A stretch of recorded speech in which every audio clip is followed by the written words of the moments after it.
Assalamualaikum warahmatullahi wabarakatuh. Alhamdulillahirabbil alamin. Wassalatu wassalamu ala asrofil anbiya'i wa mursalin Sayyidina wa maulana Muhammadin wa ala alihi washabihi ajma'in amma ba'du. Puji syukur kepada Allah Subhanahu wa taala yang telah memberikan banyak kenikmatan dan keberkahan kepada kita semua. Salawat dan salam senantiasa kita haturkan kepada junjungan kita Nabi besar Muhammad SAW yang telah membawa kita dari zaman kegelapan sampai kepada zaman terang benderang seperti sekarang ini. Pada kesempatan ini, saya Sepi Rosmalina dengan NPM 19510204444 kelas B Prodi Perbankan Syariah akan menyampaikan kultum yang bertemakan jujur. Jujur adalah berkata yang sebenarnya, melakukan apa yang seharusnya dilakukan dengan penuh tanggung jawab. Hidup tanpa jujur tidak akan makmur dan tidak akan pernah mendapatkan barokah dari Allah Subhanahu wa taala. Dalam ungkapan mengatakan, lebih baik hidup dalam ketidaknyamanan tetapi dihiasi dengan kejujuran daripada hidup dengan kenyamanan tetapi dihiasi dengan kebohongan. Rasulullah SAW bersabda, Inna sidaqaya dilal biri, wa inna biroh yadinal jannah, wa innal hadibah yadinal fujur, wa innal fujuroh yadilal nar. Yang artinya, sesungguhnya jujur itu akan menjadikan kebaikan, dan kebaikan akan mengantarkan kita ke surga. Sedangkan kebohongan akan menjadikan kejelekan, dan kejelekan akan mengantarkan kita ke neraka. Masih banyak orang-orang yang diberikan amanah yang tidak amanat. Ketika ia berkata, ia berdusta. Beberapa banyak orang yang tidak jujur ketika ia berucap, saya cinta kepada Allah.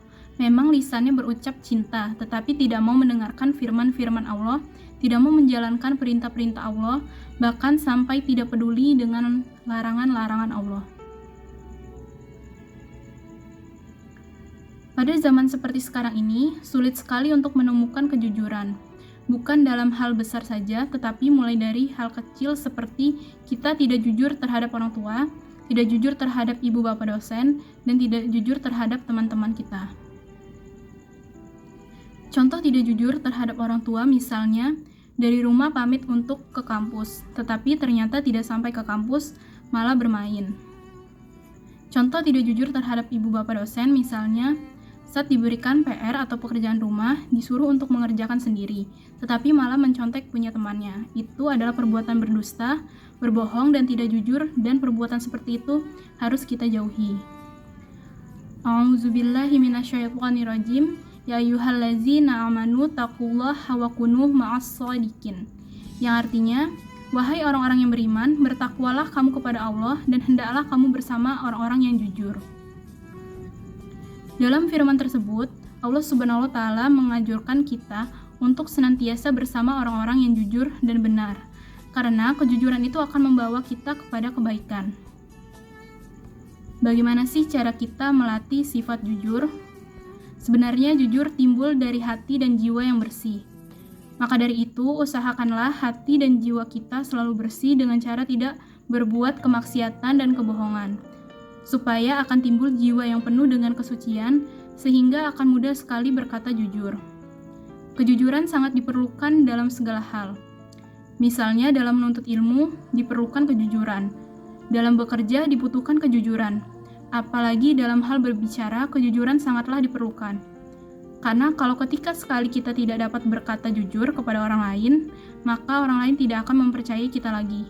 Nah, kalau sudah tidak dipercayai orang lain, itu kan repot sekali, maka dari itu kita harus selalu jujur. Sepahit apapun kenyataan, kita harus tetap berkata jujur. Jangan pernah ada dusta di antara kita.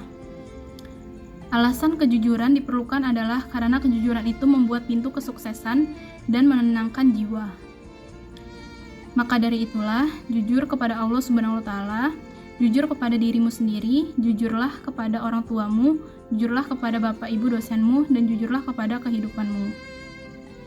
Semoga kita semua termasuk ke dalam golongan orang-orang yang jujur. Amin, amin, amin, ya robbal alamin.